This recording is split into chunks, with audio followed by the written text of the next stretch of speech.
Hi guys, আজকে দেখাবো আমি বাসায় বসে কিভাবে ঘরোয়া পদ্ধতিতে ফেস প্যাক বানাই।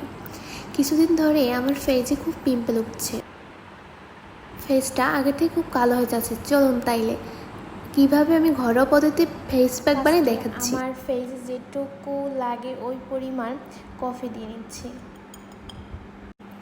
আমি এই কফিটা ইউজ করছি, আপনারা আপনাদের বাসায় যেটা আছে ওইটা ইউজ করতে পারেন। পরে কফির ভিতরে চিনি দিয়ে নিচ্ছি, দেন সামান্য পরিমাণ লেবুর রস দিয়ে নিচ্ছি। রসটা কম পরিমাণ দিবেন।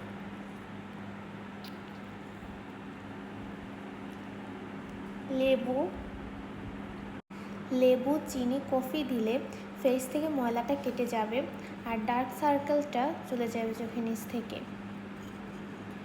আর ফেসে পিম্পলগুলো কমে যাবে। এটা যদি নিয়মিত 1 মাস দিতে পারেন তাইলে আগে থেকে ফেসের বর্ণ আগে থেকে পরিষ্কার হয়ে যাবে, ফেস থেকে ময়লা দূর হয়ে যাবে। এখন ফেসে অ্যাপ্লাই করে নিচ্ছি। এটা খুব ভালো করে এরকমভাবে ভেজে নিয়ে দেবো।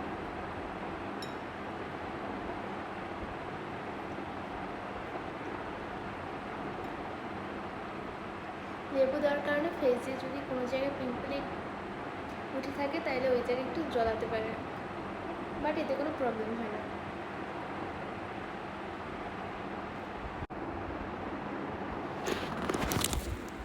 আমার ফুল ফেসে কফিটা দেওয়া হয়ে গেছে। এখন 20 থেকে 25 মিনিট এরকম থাকবে, কফিটা হালকা করে শুকানো পর্যন্ত। কফিটা শুকিয়ে ফেসটা ধুয়ে চলে আসছে।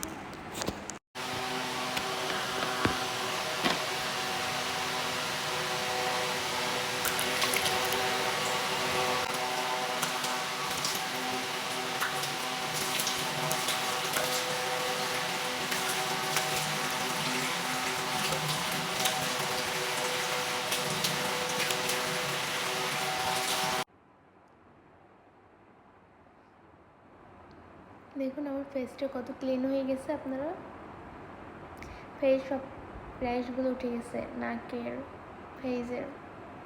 চলুন দ্বিতীয় প্যাকটা বানিয়ে নিই। Let's go.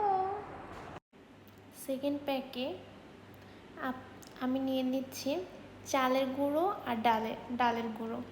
আপনাদের কাছে যদি গুঁড়ো করা না থাকে আপনারা চাল আর ডাল একসাথে করে গুঁড়ো করে নেবেন।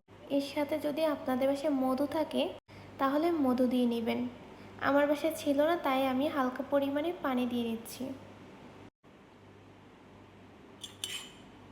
পানি দিয়ে এটা ভালোভাবে নিয়ে নিচ্ছি। মধু অ্যাড করলে এটা ভালো হবে আরও।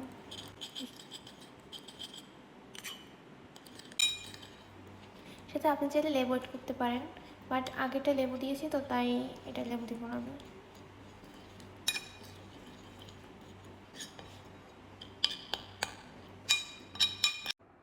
আমার প্যাক বানানো হয়ে গেছে, এখন এটা গালে অ্যাপ্লাই করে নিচ্ছি।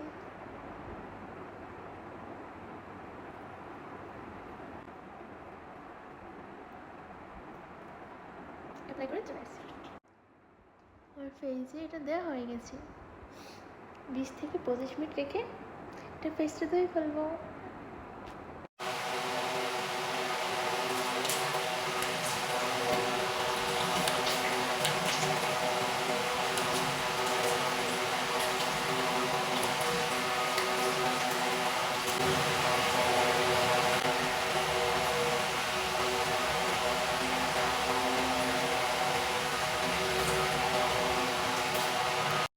আপনারাই দেখুন আগের থেকে আমার ফেসটা কত গ্লো করছে।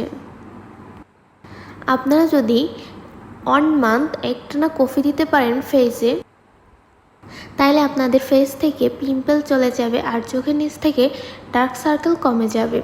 দেখুন আমার ফেসটা কত ক্লিন হয়ে যাচ্ছে। আমি কিছুদিন পর্যন্ত এটা ইউজ করছি, আমি খুব উপকার পাচ্ছি। আপনারাও করে দেখতে পারেন বাসায় বসে। Tata, bye bye.